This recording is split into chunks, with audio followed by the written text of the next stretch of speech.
So this is about, hopefully it's a quick question, UTM codes.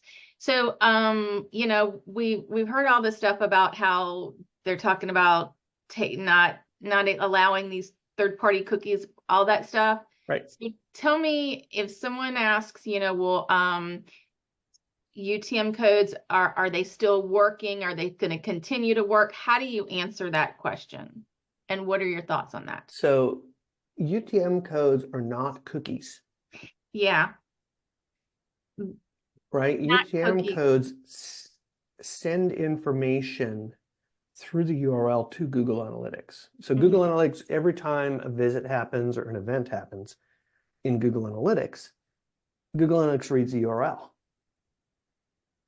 And when it reads the URL, it says, oh, there's a UTM code. So I'm going to override the source of this session with that, because Google Analytics as a JavaScript on that page is actually reading the URL.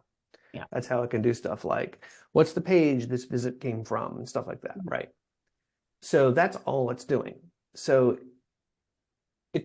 UTMs don't have anything to do with third-party codes. Yeah, sorry. I think no, that's fine. It's sometimes people get confused. The wording, It's important to note this, right? Because that's the case. Now, saying that, some browsers have threatened to remove tracking codes from URLs. Yes.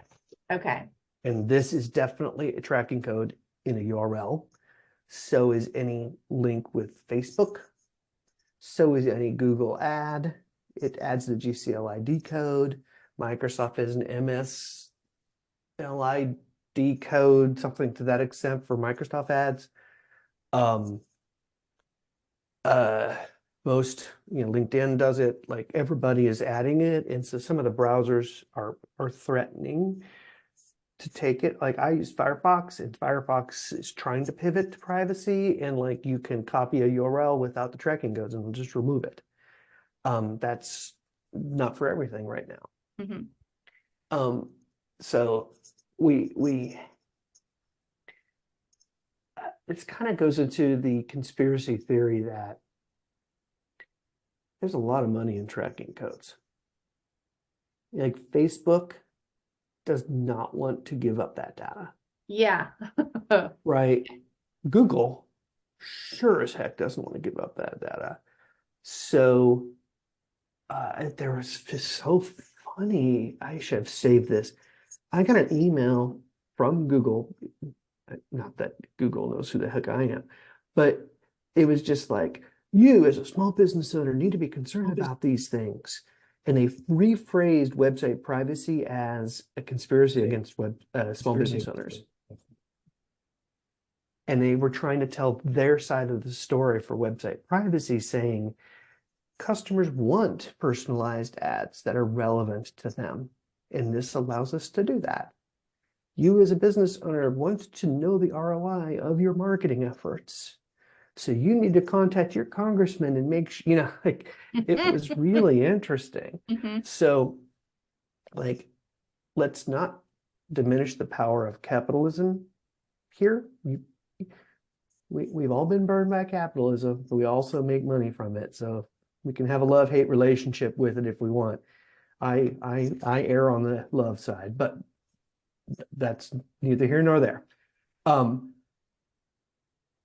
So just know that when clients start panicking on anything, third-party cookie removals, removing of tracking codes from URLs, there are forces more powerful than you and I at work here that are going to fight this. Yeah. And I personally think this is why there's not a nationwide privacy policy in the United States yet.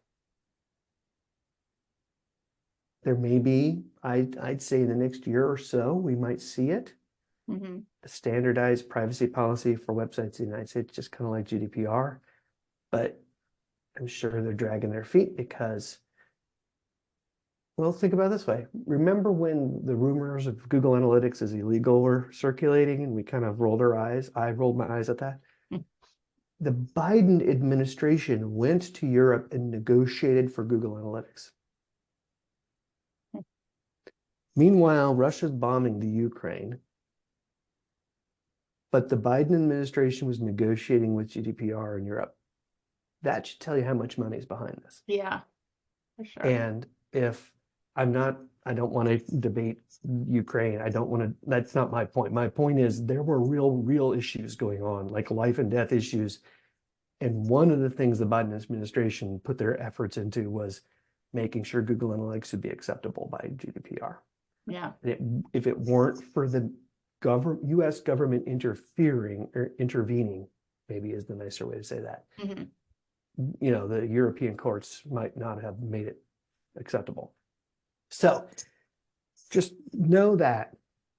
Don't panic. Yeah. Right? We don't know until we know. But if we don't,